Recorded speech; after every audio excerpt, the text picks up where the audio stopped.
Good morning and welcome back to my another video. So আজকে good মর্নিংটা হচ্ছে Puri sea beach থেকে। আমার পিছনে হচ্ছে সি বিচ আর এখানে আমি।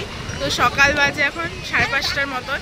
তো আমরা উঠে গেছি, উঠে আসলাম জাস্ট একটা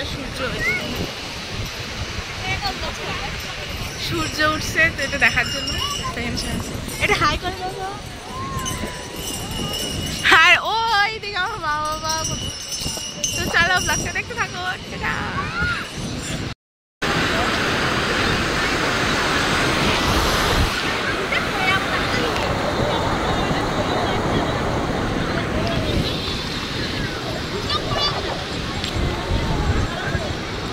তারপরে আমরা চলে গেছিলাম জগন্নাথ মন্দিরে পুজো দিতে। তো এখানে ফোন কিছুই অ্যালাউ নেই, তো ফোনটাকে আমরা জমা রেখে তারপরে তো আমি এইটুকুনি ক্লিপ নিতে পেরেছি, তারপর আর নেওয়া হয়নি। আমি মাঝখান থেকে ব্লগ কন্টিনিউ করতে পারিনি কারণ আমরা পূজা দিতে গেছিলাম, আর পূজার ওখানে তো জগন্নাথের ওখানে তো ফোন অ্যালাউ করেনি।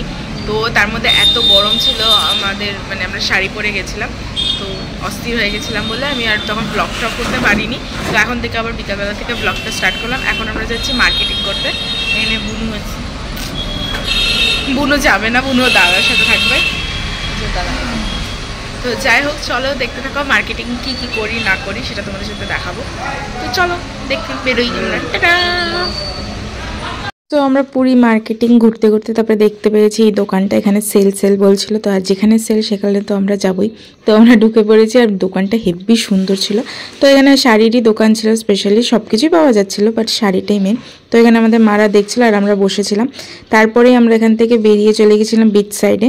বিচ সাইড থেকে এখান থেকে আমি নিয়ে নিলাম হচ্ছে কর্ন চাট। আমার কর্ন চাট খেতে হেভি পছন্দ, ঠিক আছে। তো আমি যেখানেই যাই সেখানেই কর্ন চাটটা নিই। তো আমি বলছিলাম একটু টক একটু সুন্দর করে যেন মেখে দেয় আমাকে। তো ওটাই নিয়ে সত্যি কথা বলতে কনচার্টটা দারুণ দিয়েছিল, দারুণ একদম, মানে একদম মুখে লেগে আছে আমার এখনও। আর তো আমরা এই দুটো দোকান থেকে নিয়েছিলাম। তোমরা পুরী গেলে অবশ্যই দুটো দোকান থেকে ট্রাই করতে পারো। তো আজকে ব্লগটা এইটুকুনি, দেখা হচ্ছে তোমাদের সাথে নেক্সট কোনো ব্লগে। আমাদের ব্লগটা যদি ভালো লেগে থাকে তাহলে লাইক কমেন্ট শেয়ার সাবস্ক্রাইব করে দিও। বাই।